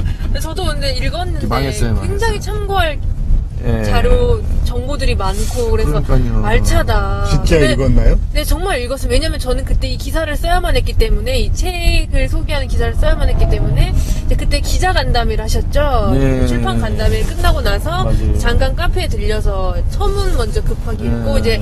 이제 파트도 나눠 있었어요. 맞아요. 노동, 자유권 등등 해서, 이제 제가 원하는 파트를 읽었었는데, 굉장히 참고할 정보들이 많았어요. 하고 거기 나온 사람들이 우리 사회의 어떤 그분의 네. 전문가라고 하는 사람들을 그죠. 다 어렵게 섭외해서 이렇게 했거든요. 근데 아쉽게도. 그러면은 이제 몇 거기. 분나 나갔어. 모르겠어요. 비밀입니다, 그렇게. 예, 출판사에서 몇 분 나가냐고 얘기를 안 해주고 아주 그런 거 물어보면 묻지 말라고 인상 팍팍 써서 참 굉장히 놀랄만한 수준으로 안 나간 거 아닙니까? 모르겠습니다. 근데 농성사- 어제도 한상윤 네. 지부장 응. 저 건강이 어떠냐고 의례적인 얘기로 했더니 아까 국가 기밀이라고 그래서 제가 대통령입니까 국가 기밀 이렇게 했었는데 이 대선 독해 매뉴얼 출판 부스도 국가 기밀이군요. 아니 내가 몰라서 그래. 이게 아. 출판사 인 여기서 안 알려줘요. 그러니까 아이 신경 쓰지 말라고 너 망했다고만 알고 뭐 짜증내고. 그때 이제 얘기하셨는데 그 책이 어쨌든 그러니까 인권을 기준으로 대통령을 우리도 이제 뽑아보자 그렇게 얘기를 하셨는데 어떻게 뭐 이제 이 대선판에는 이게 이성적으로 접근하면 안 되는 것 같아. 이게 감성적으로 뭐 이렇게 이게 참 실패했다. 그래도 그 이상은 포기하시면 안 되죠. 이제 인권운동가신데. 글쎄 말입니다. 그러면은 이제 어쨌든 박근혜 대통령 당선인께서 당선이 돼서 앞으로 네. 차기 정부를 꾸려가실 텐데 그러니까요. 박근혜 정부에서는 인권이란 게 어떻게 될 것 같다고 전망하시죠? 감담하죠. 감담하다. 이제 두 가지 차원인데. 네. 아무튼 뭐 저기는 박근혜 정부는 초기에는 굉장히 이제 그 대중들의 그 국민들의 지지를 많이 받을 거예요. 네. 그런 식으로 하겠적에서 마치 김영삼 정부가 초기에 엄청난 지지를 받았잖아요. 그런 그렇죠. 것처럼 가장 이게 높았을 거. 포퓰리즘적인 어떤 이런 적으로 해가지 않을까 이렇게 생각이 좀 들고요. 네. 근데 그것도 요즘은 보면 인수위하는 걸 보면 굉장히 불안해요. 이게 이제 워낙 불통이고 뭐 그래서 자기들 사람 중심의 어떤 이런 비밀스러운 어떤 이런 식으로 해서 마치 중앙정보부 두고 하는 것처럼 이렇게 하는 거라서 좀 걱정스럽긴 한데 인권 수준이 하락하는 것 같다. 지금 워낙 이 사정들이 안 좋으니까 네. 그런 뭐 복지 정책이나 이런 것들 조금씩 뭐 하는 것만 해도 사람들이 환호할 수 있는 뭐 이런 것들을 이 정치를 아는 사람이라면 아마 하지 않을까 생각이 드는데 네. 그러면서 사실은 인권과 더 멀어지는 거죠 이게 하나는 그래서 이제 그게 노동 문제에 대해서 네. 이제 경제민주화 얘기했는데 네. 노동 문제에 대해서 어떤 태도를 보이느냐 네. 이거 저는 시금석이라고 봐요. 그래서 이 사람이 정말 그런 이 복지 정책 제대로 해갈 건지 안 할 건지를 우리가 볼 수 있는 게 경제민주화 뭐 제대로 할 거냐 안 할 거냐 볼 수 있는 게 노동 문제라고 생각이 들거든요. 이거 못하면 사실은 다 거짓말이다. 그래서 헛공약적인 한 거다라고 생각이 들고요. 또 하나는 이제 최근에 노동 문제. 네. 예. 이게 노동 문제를 해서 풀지 않으면 우리가 생존권을 비롯한 어떤 이게 사회권이나 이거 얘기하잖아요. 네. 이거 더 후퇴되고 지금의 어떤 이런 아까 자살률 얘기했지만 사람들이 계속 죽어나가는 이 죽음의 행렬이 계속되는 이런 걸로 갈 거다.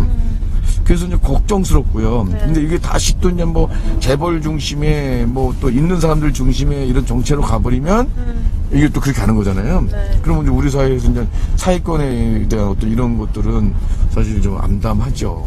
근데 워낙 이게 이명박 정부에서 이게 이 가난한 사람들, 없는 사람들, 빈곤층의 문제 이게 너무 심각하기 때문에 어떻게든 이 새 정부에서 이거를 이대로 놔둘 수는 없기 때문에 중요하게 보기에는 하고 있는 거죠, 일단. 하겠어요. 근데 실내는 아직 안 가고 있는 거고요. 저기 창가에 지금 밖에 이마트가 보입니다. 아, 예, 이마트, 예. 이마트 지금 노동 문제도 말씀하시고 하니까, 그리고 이게 이마트 거는 저희가 제일 먼저 썼어요. 그랬어요? 네. 장하나한테 받아갔고요? 저희하고 이게 좀 설명을 드리면 저희하고 노웅래 의원실하고 같이 입수했어요. 아, 그랬어요? 12월 4일 날. 작년. 그렇죠. 네, 2012년 12월 4일에 입수를 했는데 우리 지금 이 차에 안 타고 있는 최지용 씨하고 저하고 장하나 의원실에 아부개하고 모처에 가서 이렇게 해서 입수를 했는데 그때는 이제 대선 직전이어서 이거를 죽을 것 같아서, 이슈가 죽을 것 같아서 보면서 이제 자료 분석을 좀 하고 뭐 이렇게 해서 그렇구나. 대선 끝나고 나서 1월 15일 날 저희가 일부 쓰고 그 다음날 이제 장하나 의원하고, 이게 노웅래 의원이 환노위 소속이 아니기 때문에 환노위 의원을 노웅래 의원이 이제 접촉을 해가지고 장하나 의원하고 이렇게 해서 기자회견해서 아니 괜찮습니다. 그 다음날 1월 16일 날 이제 기자회견하고 이렇게 해서 했던 건데요.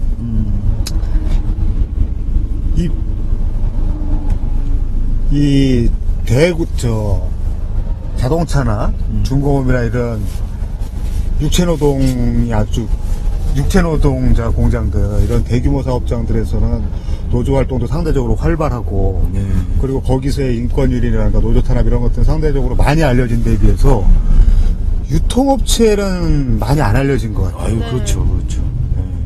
그리고 인권운동 하시는 동안에 이렇게 계속 하고 계신데, 이런 유통업체, 그러니까 크게 보면 감정노동의 영역에 있는 분들에 대한 본인들의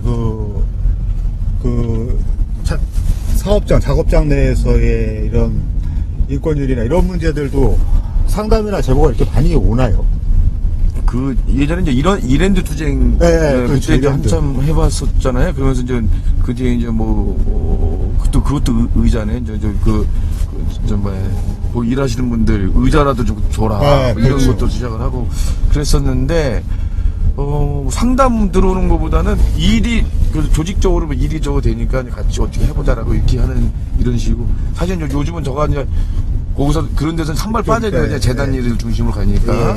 그렇게 해서 이제 한 건데, 인권운동 쪽에서는 한참 동안 뭘 했냐면 청소노동자들, 청소노동자들 문제 지금도 계속 하고 있죠. 청소노동자들한테 따뜻한 밥 한 끼를 해놓고 그 따밥이라 하는 캠페인을 계속 좀 했었고, 그거가 이제 사실 그런 부분들이 있어서 홍익대 노조 싸움이라든지 이런 게 좀 일정 정도 좀 부각이 되고 좀 그랬었던 거죠.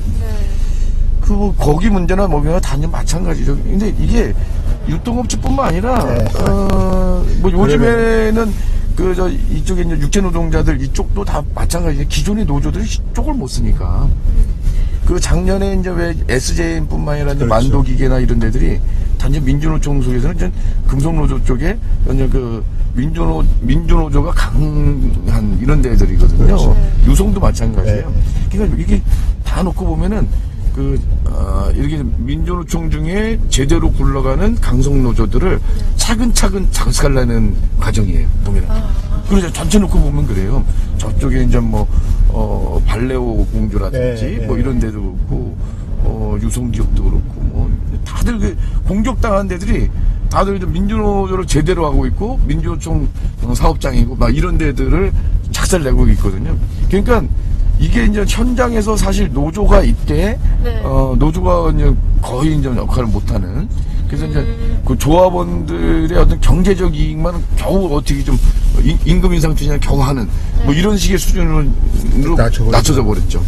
그래서 거기 있어도 그 노조들도 사실은 뭐 없는 거야 낮지만 제대로 힘을 못 쓰게 되고, 아예 이제 비정규직이나 이런 미조직 노동자들 같은 경우는 뭐 노조 협을 엄두를 못 내고 있고 뭐 이런 상황들에 있죠.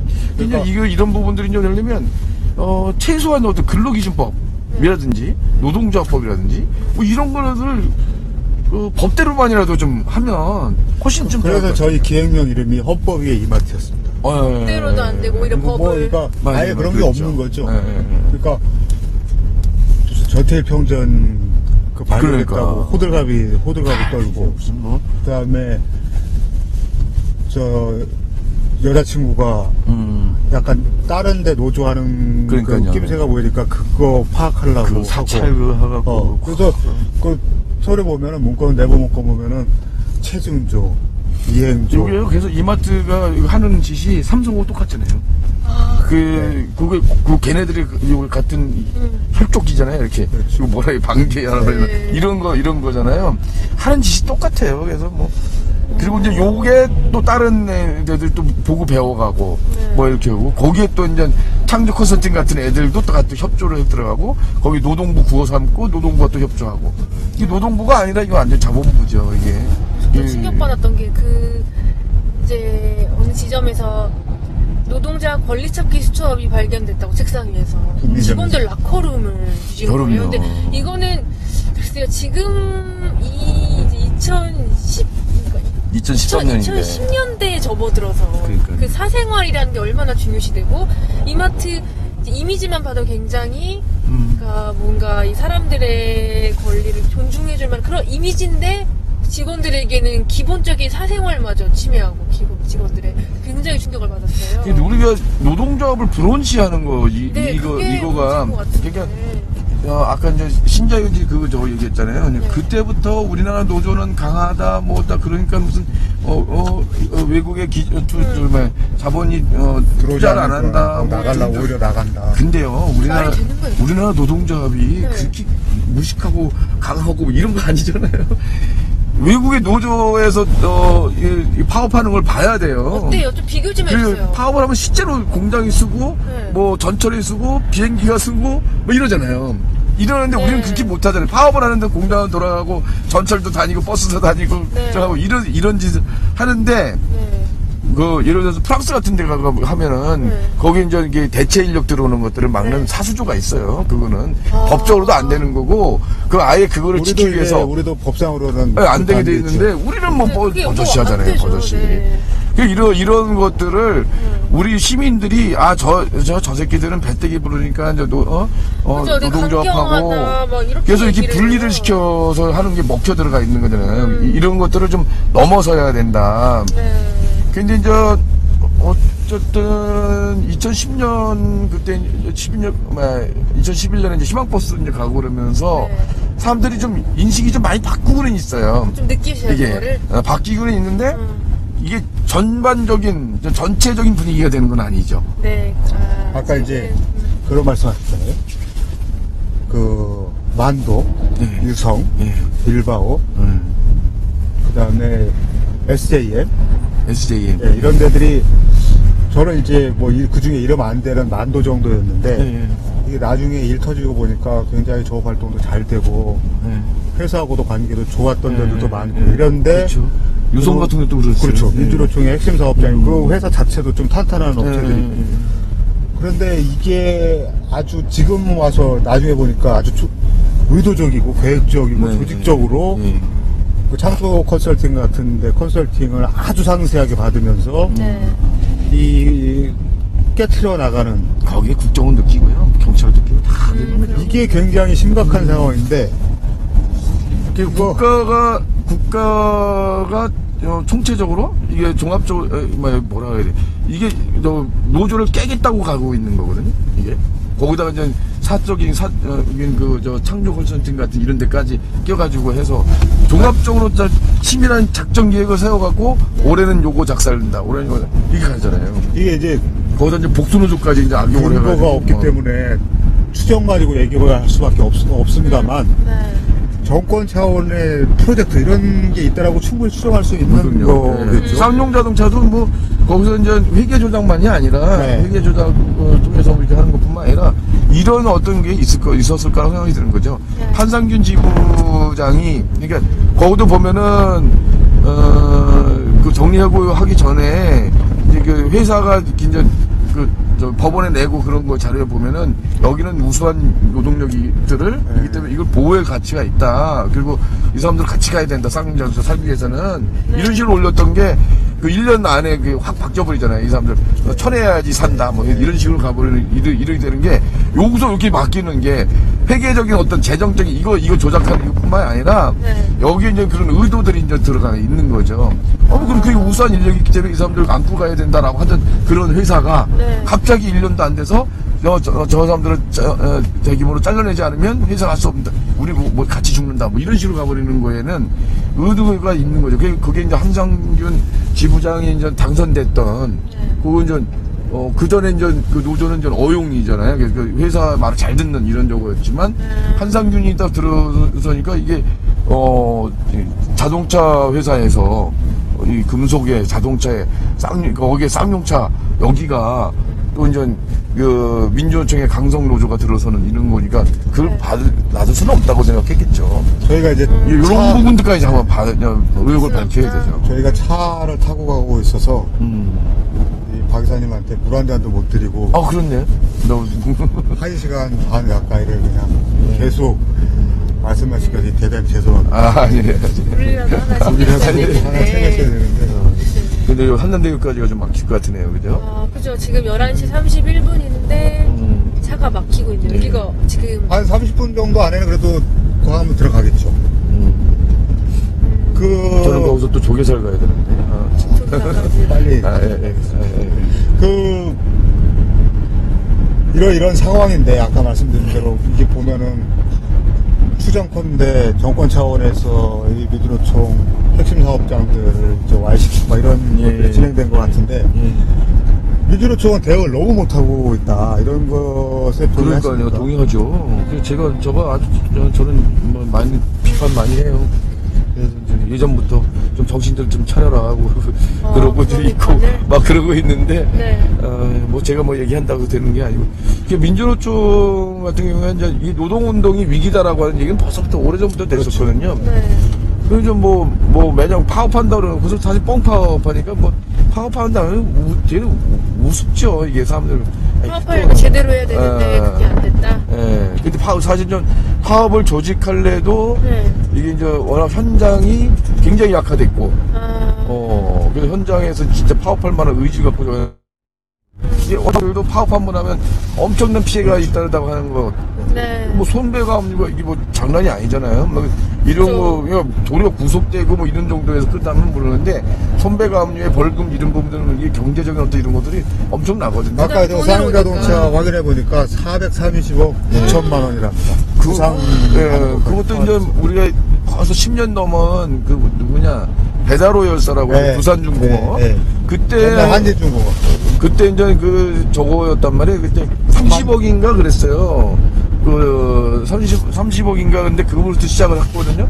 근데 그때 그걸 문제를 그렇게 사회적으로 이슈를 제기를 하고 그랬음에도 불구하고 법원이 이제 계속 그거를 손배감리를 확대 이렇게 계속 수용하면서 더 세게 이렇게 왔던 거예요. 그러다 보니까 뭐 기업들도 이거 잘 됐다 그러고 그렇게 이제 집어넣고 그러니까 요즘 100단위가 넘어가 버렸죠. 그게. 근데 손배가 압류를 한다는 거는 노동조합 하지 말라는 얘기거든요. 얘 노동조합 하면, 니네 다친다. 니네들 죽는다. 손배가 압류, 노동조합 하지 말라는 얘기예요. 목줄을 잡는 거. 월급을 아예 압류해버리고. 그러니까 아까 저기 말씀 나눈 우리 저 김정은 실장, 이 양반 얘기는 이게 뭐 한 4,300, 4억 3천 이러면은 좀 감이 있는데, 430억 이러니까 어떻게 그냥 감당 못하죠. 감이 없어서 뭐 사실은 지금 상황도 이제 해고된 상태니까 그런 것도 있고 아예 감이 없고 별로 느낌이 없다. 그게 사실 정확한 얘기죠. 4,300만 원 정도나 한 4억 3천이면 저걸 어떻게 가속하면 고민하지만 그러니까요.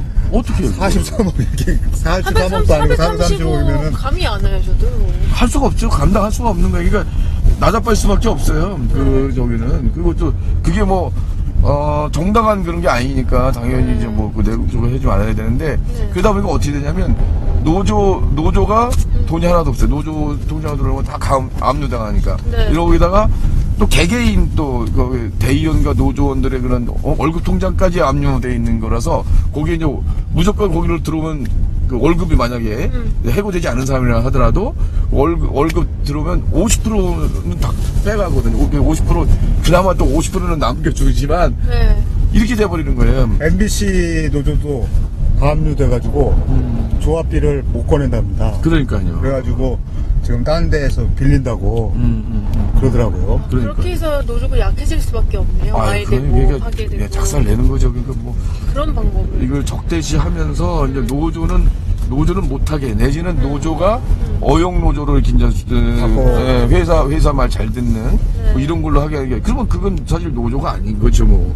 그게 노조라고 하는 게 이제 필요한 부분에서는 이제 그 노동자들의 힘으로 이걸 돌파해 나가기도 하고 이런 걸 인정하고 그래야 되는 건데 네. 뭐 우리가 프랑스 얘기 자주 하지만 우리는 이제 예를 들어서 이제 거기 이제 고등학교 사회교과서가 이렇게 된다고 그래요. 그리고 노동권에 대해서 분명히 가르쳐 줄 뿐만 아니라 파업하는 방법도 가르쳐주고 아 노사가 협상하는 것도 네. 서로 이렇게 이제 해서 서로 바꿔가면서 노사 바꿔가면서 이렇게 협상하는 것까지 학교에서 가르쳐 준다는 거예요. 이런 건데 완전 다른데요 저희는. 네. 우리는 뭐 노동 자체를 천시하고 노동자 알기를 좀 개떡으로 아는 거죠 지금. 일단 중고등학교 교과서에서도 노동권에 대해서 그냥 기본 3권에 대해서만 배우고 그 기본 3권도 메인이 아니고 이제 한 코너에 이렇게 있어요.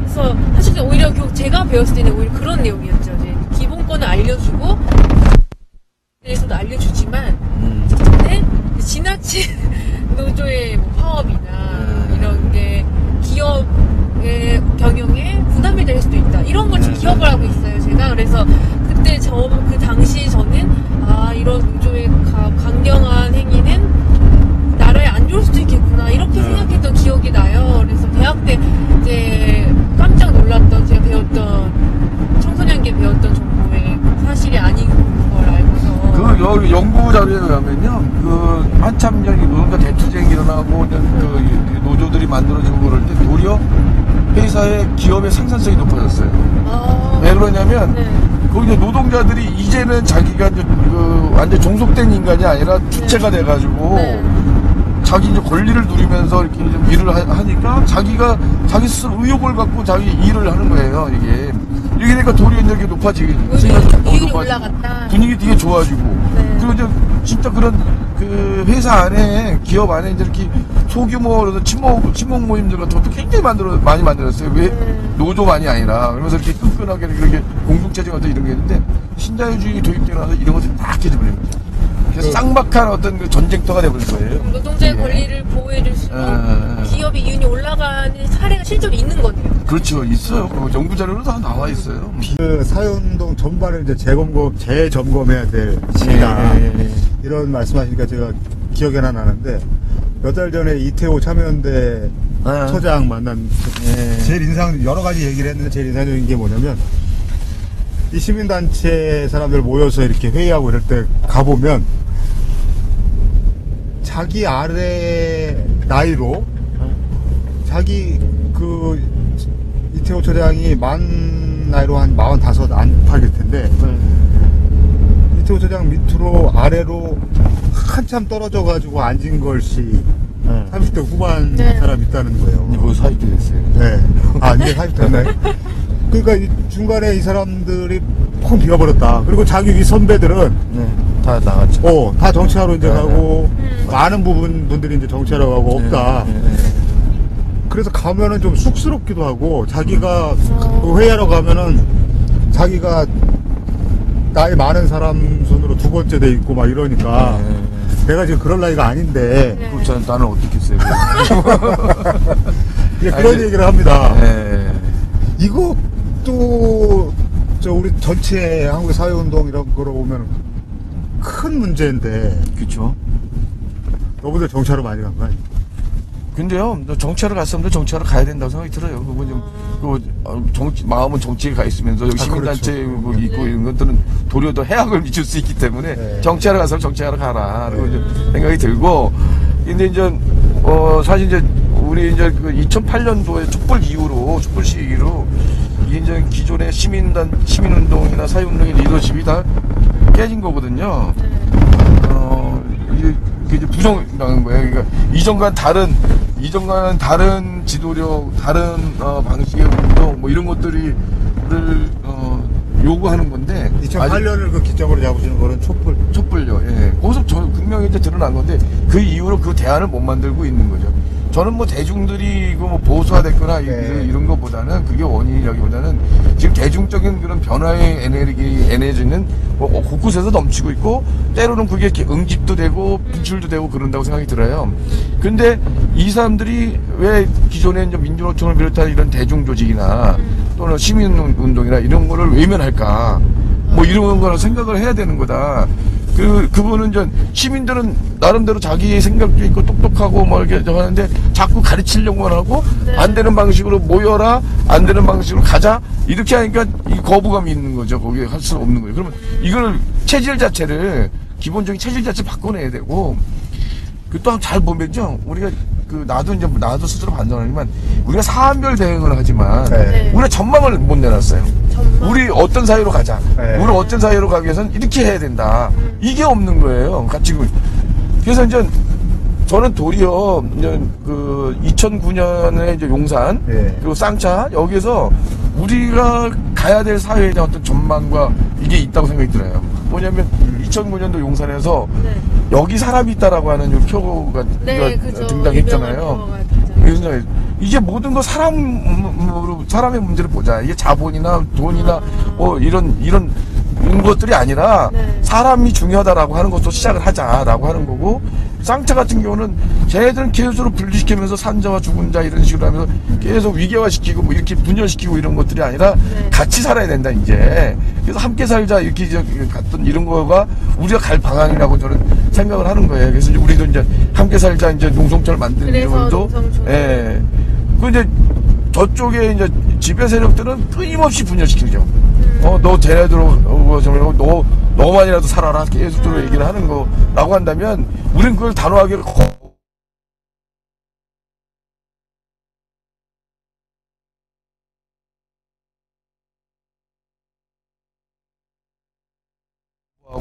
하거든요. 어쨌든 신자주의라고 이게 경쟁하다 이제 용산이 터진 거잖아요. 용산 같은 경우에도 나도 이제 땅 투기 이런 거 해가지고 거기서 한몫 잡고 싶은 어떤 이런 게 있는데 그게 결국 사람 죽게 만들고 했다고 하는 것들이 드러난 거잖아요. 그렇다고 한다면 우리가 거기서부터 우리 문제를 제대로 보고 우리 모습을 보고 거기서 성찰해서 이제 가야 되죠. 그래서 모든 것보다 사람이 중요하다라고 하는 것들로 시작을 해서 이제 이게 분열시키고 뭐 이런 게 아니라 우리 가난한 사람들이 속에 힘없는 사람들 속에 뭉쳐야 산다, 모여야 산다. 그 안에 길이 있다. 이제 경쟁하는 게 아니라 협력하자. 이걸로 가야 된다. 공감하고 협력하고 이런 사회로 이제 가야만이 이런 야만 사회를 넘지 않겠느냐라고 하는 것들을 자꾸 이제 제시를 해주고 그러니까. 그래서 이제 함께 살자 농성촌을 저기서 함께 살자 농성촌이 의미가 상당히 있다고 생각을 하는 거예요. 말을 담는 데를 만들어 가야 된다고 생각합니다. 저희가 10시 한 10분 정도에 출발했죠. 10시 10시 10분 정도 출발해가지고 이 여러 가지 말씀 나누면서 1시간 40분? 30분 정도 됐는데 지금 저 목적지인 저 대한문까지 한 2km 정도 앞두고 있습니다. 이렇게 저 여러 가지 말씀 나누고 왔는데요. 전화도 많이 못 받으시고 지금. 예, 그렇네요. 어떡하죠? 저기는 해줘야 돼요. 지금 12시 약속 늦는다고 빨리 해줘야 돼. 그냥.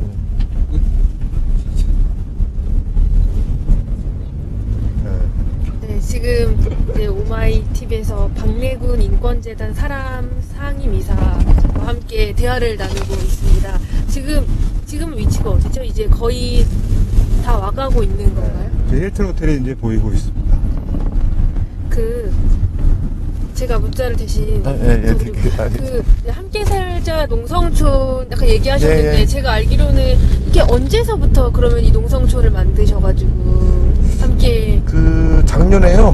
맨 처음에는 저 스카이 공동행동이라고 해가지고 쌍용자동차, 강정, 용산 이렇게 요게 이제 공통점이 뭐냐면 이명박 정부의 대표적인 국가폭력 피해 사례들이거든요. 저희가 지금 남대문 앞에 왔습니다. 이제 거의 그렇네요. 다 왔는데요. 이 마지막으로 이런 질문을 하나 드리고 싶습니다. 물 한 잔도 못 드리고 지금 그러니까요. 달려왔는데 대단히 죄송합니다. 저도 막 속이 많은데 이제 한국을 대표하는 인권 운동을 해오신 분 중에 한 분이시고 이렇게 활동을 계속 해오셨는데 우리 사회의 진보 네. 계속 진보해 왔다. 네. 발전해 왔고 네. 어떤 양적인 부분뿐만이 아니라 네. 이 한국의 진보가 발전해 왔다. 이렇게 확신을 갖고 계십니까? 아니요, 그렇지 못해요. 이게 너무 제가 그냥 아니요 그렇지 못해. 우리가 운동 세력으로서의 진보는 굉장히 진부해져 버렸어요, 진짜. 진부해졌어요. 왜 진부? 아니, 도리어 이제 진보 세력들이 이런 이 세상의 변화와 네. 또 대중의 어떤 이런 변화와 이런 것들 저기면서 뭔가 먼저 저기면서 대안도 제시하고 이렇게 좀 끌고 가는 힘도 있어야 되고 그러는데 지금 그러지 못하잖아요. 그게 2012년에 다 이게 작살 난 거죠. 근데 저는 아까도 얘기했지만 이 대중은 진보하고 있다. 이 생각이 들거든요. 그래서 이제 그 사람들이 사실은 이제 얼른 이렇게 모일 줄 몰라서 그렇지. 네. 그 담을 그릇이 없어서 그렇지. 이렇게 분출하고 있는 어떤 이런 에너지들이 있는데 그것도 그런 게 있음에도 불구하고 못 담아내는 이게 한심한 정도로 이제 진보 세력이 망가졌어요. 그래서 거기에 이제 일부 저도 책임이 있는 거죠. 그래서 어쨌든 새롭게 진보의 그런 전망들 만들고 네. 새롭게 한번 해보자. 근데 그거는 기존에 있던 거기를 유지하면서 뭘 더 해보자 이런 게 아니고 정말 새롭게 밑돌부터 놔야 된다 생각이 좀 있어요. 기초부터. 그냥 저는 이제 인권센터 이거 하겠다고 하는 게 저는 인권센터만 아니라 다른 것들도 다 마찬가지인데요. 네. 곳곳에서 다시 이제 대중들 만나는 그런 공간에서 통해서도 뭔가 대중들 만나고 그 사람들 얘기도 듣고 네. 같이 이제 저 공부할 것도 같이 공부도 하고 하면서 모색해 가는 이런 것들을 시작을 해야 된다. 지금 늦더라도 이렇게 가야 되는 거 아닌가 생각이 들어서 좀 뻔한 얘기일 수도 있지만 근데 진짜 심각해요. 이게 진보 세력이 이대로 가다가는 또다시 이 보수 진영의 그런 문재인 후보가 대선에서 패배한 그런 차원을 떠나서 그게 문제의 말씀인 거죠. 그리고 저는 이게 그 진보 정당도 되게 중요하지만 네. 그 정치세로서 진보 정당은 중요하지만 그게 잘 되기 위해서는요. 그게 잘 되기 위해서는 사회운동이 그만큼 폭도 넓고 그 깊이도 있고 그리고 힘도 사실상 있어야 돼요. 사회운동이? 네, 사회운동을 약화시키면서 진보정당으로 가는 거라든지 이건 안 된다는 거예요. 이게 시너지 효과가 나면서 가는 방향으로 가는데 나는 우선순위를 두라 그러면 사회운동 강화하자는 게 먼저 맞다고 생각이 들어요. 어쨌든 지금 사회운동이 좀 약화된 것 같다 이런 엄청 약화됐죠. 지금 87년 이후로 최고로 약화된 지점이에요. 지금 예를 들어 시민운동 같은 경우도 네. 예전에 의제 설정료라도 있고 그랬지만 여론을 움직이는 게 있었잖아요. 네. 지금 게 없어요. 이게 뭔가 의제를 잡아서 시민운동을 그러니까 언론도 저쪽이 다 장악돼 있으니까 이쪽에 무슨 얘기가 안 나가잖아요. 그죠? 진보 진영 쪽에 사회운동이 전혀 안 돼서 의제 설정도 오히려 보수 진영에서 더 부각이 되고 있고 그렇다는 말씀이신 거죠? 그렇죠. 저쪽도 되게 후지지만 보수 쪽도 후지지만 어쨌든 이제 지금 박근혜 정권 이쪽에는 보수의 그동안의 문제 이런 것들은 다 이명박한테 다 넘기면서 자기들은 제대로 이전에 이명박과는 다르다는 차별성 계속 강조해 나갈 거거든요. 거기에 그 언론들이 다 총동원 될 것이고 이제 그 공중파를 비해서 이런 언론들 다 총동원 될 것이고 이런 부분에서 상당히 참 어려운 조건이죠. 지금 저희 정면에 이제 서울시청이 보이고 왼쪽에 대한문 보이는데요. 이제 1시간 40분 정도 말씀 나눈 거 이제 마무리해야 될 때가 왔는데 마지막으로 저희 오마이TV 시청자들한테 마지막 말씀 한마디 좀 주십시오. 어느 분이 이제 그렇게 말씀하셨는데 깨어있는 시민이 돼야 되잖아요. 오마이 그 시청자들, 독자들은 좀 그런 깨어있는 시민이라고 생각이 드는데 깨어있는 시민이 자기만 깨어있어서는 안 됩니다. 깨어있는 시민이라는 자기만의 자부심, 이것도 좀 겸허하게 가져야 되겠지만, 네. 깨어있는 시민이 되려고 스스로 계속 노력을 해야 될 뿐만 아니라, 주변에 내 친구, 식구들부터 이 사람들도 같이 깨어나갈 수 있도록, 네. 깰 수 있도록 함께 노력을 해야 된다. 그게 이제 어떤 경우는 정말 아까 말씀하셨지만 그 응원 댓글 하나 다는 것서부터, 네. 네. 거기 좀 그런 사람들, 투쟁하는 사람들의, 그 사람들과 나와, 진짜 깊이 이렇게 연결돼 있다라고 하는 이런 인식들 속에서 네. 거기에 후원금 보낸다든지, 그리고 이제 더 나가서 집회 이런 것들도 가고, 네. 뭐 집회나 이런 것들도 꼭 무슨 단체나 무슨 누가 조직에서 할 게 아니라, 네. 우리가 뭐 페북이나 이런 데서 저거 하다가, 야, 우리 이런 거 한번 해가지고, 우리 한번 모여서, 뭐 1인실이라도 한번 해볼까? 뭐 이렇게 하는 거라든지, 이런 조그만 거라도 실천들을 자꾸 만들어가는 그런 오마이 독자가 네. 됐으면 좋겠어요. 아니, 김대중 대통령은 뭐 담벼락에 욕이라도 글쎄 말입니다. 제가 보기에는 그분 정치하시면서 굉장히 말씀을 많이 하셨는데 제일 기억에 남는 명언인 것 같아요. 네. 담벼락에다 욕이라도 해라. 그걸 절망했던 거죠 나중에. 네. 근데 이분이 좀 그런 적으로 좀 일찍 좀 그대로했으면 좀 그런다고 했을 때. 예. 근데 그것도 그렇죠. 그것도 아마 김대중 대통령도 그때 시기에는 잘 몰랐을 거예요. 이게 신자유주의라고 하는 게 어떻게 작동하는지에 대해서. 그 자서전 보면 그런 구절이 있더라고요. 이게 저 퇴임하고 이 정리하고 막 더 네. 확산되고 이러는데 나로서는 할 수 있는 게 없더라.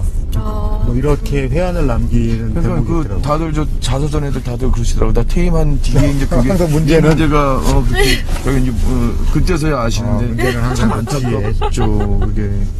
그래서 이제 저는 좀 그게 워낙 좀 우리 사회에 이제 그런 그 재벌 세력들, 그 보수의 세력이 너무 강하니까 그쪽하고 어차피 현실 정치에서는 이 사람들하고 타협할 수밖에 없는 점인 것 같은데 그런 속에서도 이런 이 개혁의 어떤 이런 것들을 좀 정확하게 이게 철학적으로 갖고 있어야 되는 것 같아요. 이게 기술적으로 무슨 뭐 하고 이럴 수 있는 것들은 아닌 것 같은데 참 그런 부분이 안타깝죠. 그래서 그분들이 남긴 업적들도 있고 성과들도 있지만 이게 그 경제적인 민주화, 사회적인 민주화가 안 되다 보니까 네. 남북관계 틀어져 버리죠.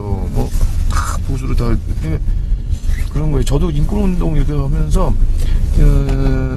최소한 이제 그랬다고 생각이 들거든요. 이게 우리 사회가 이런 자유권 정도, 시민정치적 권리 정도는 그래도 좀 보장되는 사회는 되지 않았을까 이렇게 됐는데 이명박 정부에서 그게 환상이었구나라는 게 딱 저거잖아요. 이 시민정치적 권리라고 하는 이런 것들조차도 경제적인 토대, 사회적인 토대 없이는 참 한 방에 날아갈 수 있다고 하는 걸 우리 이명박 정부에서 그분을 삼았다고 한다면 새 정부에서도 이런 교훈 위에서 우리 이제 새로운 민주주의 운동을 시작해야 될 것 같아요. 알겠습니다. 지금 정면에 이순신 장군상 보이고요. 예. 광화문에 왔습니다. 예. 근데 왔는데 저 쌍용차 평택 갔다 오면서 마음이 참 무겁습니다. 예. 어제 거기 쌍용차에서 있고 그 다음에 거기서 전화로 이제 몇 군데 통화를 했는데 울산 현대차 그리고 아산의 유성기업 그 다음에 또 한진중업 김준숙 지도위원 또 전주의 그 전일 택시 그분은 이제 조명탑에 올라가시고 통화를 해서 이제 서로 격려하는 말씀들 뭐 이렇게 나누고 그랬는데 참 어느 하나 뭐 굴복하거나 이러지 않고는 사실 방안을 찾기가 상당히 어려운 상황이어서. 그러니까요. 근데 이제 이게 이제 어쩌면요 그 사람들은 쌍용자동차를 비롯해서 개개인으로 놓고 보면은 그 싸움 포기하면 이 사람들은 도리어 편한 생활을 할 수 있고 네. 자기는 행복한 길을 갈 수 있을지 몰라요. 물론 양심의 갈등도 있겠죠. 근데 그게 인간이니까. 네. 근데도 불구하고 이 사람들은 계속 싸워가는 게 저는 좀 우리 사회의 그 구성원들 하나하나가 고맙다고 얘기를 해야 돼요. 그분들한테. 이게 쌍차 무너지고 한집 무너지고 그러면 이게 지금 더 더 이상 이렇게까지 했는데도 무너진다. 이런 게도 이길 수 없다. 이거는 절망 상태거든요. 마음대로 할 거다. 쟤들 완전 휘젓고 다니도록 놔둔다는 거예요. 지금 그나마 더 정리해고가 더 가속화되지 않고 비정규직이 더 확대되지 않는 거 이런 것들이 저 사람들이 싸우고 있기 때문에 막고 있기 때문에 저 사람들 우리 방패자예요 사실은. 그래서 이거를 저 사람들의 개인의 싸움들 그 사람들만의 싸움들로 볼 게 아니라 우리 모두의 싸움으로 봐야 되고 그 사람들이 회복돼야지 거기서부터 다시 노동권이 회복되면서 우리 사회 제대로 민주주의로 가는 거인 게 아니냐. 저는 이렇게 좀 찾아갔습니다. 우리 전두환 시절에도 굉장히 암담했었잖아요. 그런 속에서 누군가 계속 그 노력들을 해가면서 6월 항쟁의 그런 불씨들을 만들었고 노동자 대투쟁 불씨들을 만들어왔던 것처럼 우리 지금 절망하지 말고 이렇게 좀 각자 노력해 갔습니다. 아니면 저 말씀이 아주 인상적입니다. 저 지금 철탑에 올라가 있는 분들이 더 악화되고 더 악화되는 거를 막아주고 있다. 예. 고마워해야 된다, 저분들. 그럼요. 알겠습니다. 지금 대학원에 도착했습니다. 우리 최지훈 기자 연락했나요? 네, 지금 저기 대기하고 있습니다. 네. 우리 저 이사님 차도 네. 해야 되는데. 네. 이사님께서 가져오신 차. 예. 빨리 와서 연락 좀 해달라고.